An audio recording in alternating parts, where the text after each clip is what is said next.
പ്രിയപ്പെട്ടവരെ, എൻ്റെ പേര് സുമിത് രാഘവ് എന്നാണ്. ഏതാണ്ട് ഒരു 10-18 വർഷക്കാലമായിട്ട് ചാനൽ മേഖലയിലും അതോടൊപ്പം തന്നെ സീരിയൽ മേഖലയിലൊക്കെ അഭിനയിച്ചു വരുന്ന ഒരു ചെറിയ കലാകാരനാണ്. ഏതൊരു കലാകാരനെ പോലും എനിക്കും ഒരുപാട് സ്വപ്നങ്ങളുണ്ട്, നല്ല കഥാപാത്രങ്ങളൊക്കെ ചെയ്യുക എന്നുള്ളത്. അങ്ങനെ ഇരിക്കെ ഒരു നല്ലൊരു കഥാപാത്രം ഈ അടുത്ത കാലത്ത് ചെയ്യാൻ പറ്റി. ആ കഥാപാത്രത്തിലേക്ക് വരുന്നതിന് മുമ്പേ അതിൻ്റെ സംവിധായകനെ പരിചയപ്പെട്ട ഒരു കാര്യം വളരെ ചുരുക്കം വാക്കുകളിൽ ഞാൻ പറയാം. കേരള വിഷന്റെ മീഡിയ പ്ലസ് എന്ന് പറയുന്ന തിരുവനന്തപുരം ജില്ലാ ചാനലിൽ ഒരു പ്രോഗ്രാം, മഹത് വ്യക്തികളെ, വ്യത്യസ്തരായിട്ടുള്ള വ്യക്തികളെ പരിചയപ്പെടുത്തുന്ന ഒരു പരിപാടി ഉണ്ടായിരുന്നു.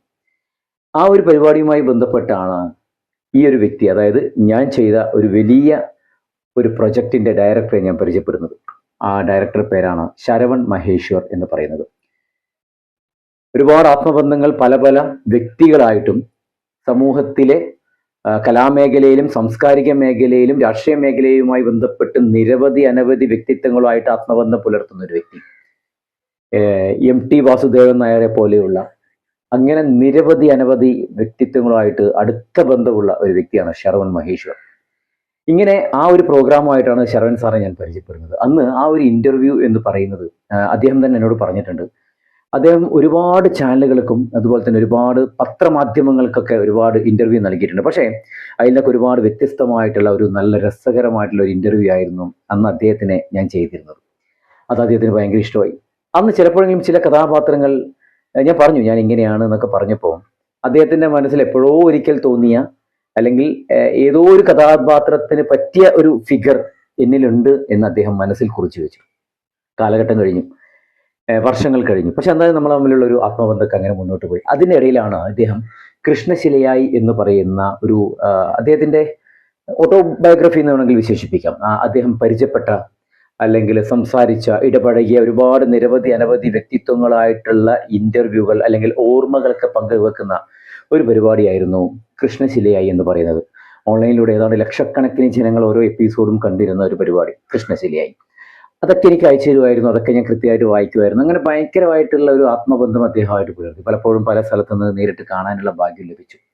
അദ്ദേഹം തിരുവനന്തപുരം ജില്ലയിലാണ് താമസിക്കുന്നത്. അങ്ങനെ ഇവിടുന്ന് ആ ഒരു പരിചയം ജീവിതത്തിൽ അങ്ങനെ മുന്നോട്ട് പോകുമ്പോഴാണ് അദ്ദേഹം, ശരവണ സാർ ഒരു ഷോർട്ട് ഫിലിമിന്റെ കാര്യം എന്നോട് എപ്പോഴും സൂചിപ്പിച്ചു. അങ്ങനെ ചെയ്യാൻ പോകുന്നുണ്ട്. ആ ഷോർട്ട് ഫിലിം എന്ന് പറയുന്നത് മറ്റുള്ള ഷോർട്ട് ഫിലിം പോലെയല്ല, അതിനൊക്കെ ഒരുപാട് വ്യത്യാസമുണ്ട്, ഒരുപാട് റിസ്ക് എടുത്തിട്ട് ചെയ്യുന്ന ഒരു പരിപാടിയാണെന്ന് പറഞ്ഞു. അതിന്റെ പേര് എന്നോട് പറഞ്ഞിരിക്കുന്നത് കറുത്ത മാനസം എന്നാണ്. കറുത്ത മാനസം. അപ്പൊ ഞാൻ ചോദിച്ചു, സാർ എന്താണ് ഇതിന്റെ ഇതിവൃത്തം എന്താണെന്ന് ചോദിച്ചപ്പോൾ എന്നോട് ഒന്നും ഞാൻ പറയത്തില്ല. അങ്ങനെ ഒരു വ്യക്തിയാണ് അദ്ദേഹം, ഒന്നും പറയത്തില്ല. നമ്മൾ ഇത്രാം തീയതിയാണ് ഷൂട്ട് എന്ന് പറയുന്നത് രാവിലെ തൊട്ട് രാത്രി വരെ ഒരു എന്താ പറയാ അരുവിയിലാണ്. അതായത് വെള്ളത്തിൽ നിന്നാണ് ഫുള്ളായിട്ടുള്ള ഷൂട്ട് വരുന്നത്. അതായത് ചിലപ്പോൾ പനി വന്നേക്കാം, ചിലപ്പോൾ ജലദോഷം വന്നേക്കാം, ശാരീരികമായിട്ടുള്ള ബുദ്ധിമുട്ടുകളും കാര്യങ്ങളൊക്കെ വന്നേക്കാം. അതൊക്കെ സഹിച്ച് നിൽക്കാൻ പറ്റുമെങ്കിൽ മാത്രം സുമിത്ത് എൻ്റെ ഈ ഒരു പ്രൊജക്ടിന്റെ ഭാഗമായാൽ മതി എന്ന് പറഞ്ഞിട്ടുണ്ടായിരുന്നു. അങ്ങനെ ഈ സ്ഥലം വന്നിരിക്കുന്നത് നമുക്കറിയാം, അരുവിപ്പുറം എന്ന് പറയുന്ന സ്ഥലമാണ്. ശ്രീനാരായണ ഗുരുവിനാൽ പ്രതിഷ്ഠ ചെയ്യപ്പെട്ട ശിവലിംഗമൊക്കെയുള്ള അത്രയും മനോഹരമായിട്ടുള്ള സ്ഥലമാണ് ഈ അരുവിപ്പുറം എന്ന് പറയുന്നത്. ചിലപ്പോൾ ഇത് കാണുന്നവർക്കും കേൾക്കുന്നവർക്കൊക്കെ അറിയായിരിക്കും. ഇതിന്റെ പിറകിലൊരു അരുവി, ഭയങ്കരമായിട്ട് കുത്തൊലിച്ചു പോകുന്ന അങ്ങനത്തെ ഒരു അരുവി ഉണ്ടായിരുന്നു. ഈ അടുത്താണ് ഷൂട്ട് കഴിഞ്ഞത്. ഇതിൽ നിന്നായിരുന്നു രാവിലെ എഴുന്നേൽക്കുക, 6 മണിക്ക് കൃത്യമായിട്ട് എഴുന്നേൽക്കുക, 6:30 മണിയാകുമ്പോൾ നമ്മൾ സെറ്റിലെത്തുക, ആ വെള്ളത്തിൽ ഇറങ്ങുക. ആ വെള്ളത്തിൽ ഇറങ്ങിക്കഴിഞ്ഞാൽ ചായ കുടിക്കുന്നതും ഭക്ഷണം കഴിക്കുന്നതും എല്ലാം ആ വെള്ളത്തിൽ തന്നെ.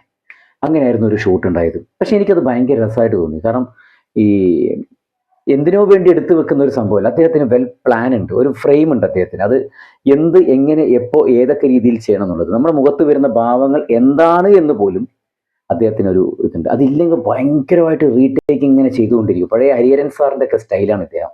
ഇതിങ്ങനെ റീടേക്ക്, അത് കിട്ടുന്നത് വരെ റീടേക്ക് ചെയ്തുകൊണ്ടേയിരിക്കും. അങ്ങനെ എൻ്റെ ഒരു ദിവസത്തെ ഷൂട്ടായിരുന്നു. അങ്ങനെ ഞാൻ രാവിലെ അവിടെ എത്തി. 2 ദിവസം ഷൂട്ടായിരുന്നു പറഞ്ഞത്. പക്ഷെ എനിക്ക് ഈ വീഡിയോയിൽ ഞാൻ സാറിനോട് ക്ഷമ ചോദിക്കുകയാണ്. കാരണം തലേ ദിവസം എത്തിപ്പെടാൻ ഒരു നിർവാഹമില്ലാത്ത ഒരു വർക്ക് വന്നതുകൊണ്ട് എനിക്ക് അന്ന് എത്തപ്പെടാൻ പറ്റില്ല. ഒരു ദിവസം ഞാൻ രാവിലെ പുലർച്ചെ ഞാൻ അവിടെ എത്തി. 5 മണി എന്ന് പറയുമ്പോൾ അരുവിപ്പുറത്തെത്തി.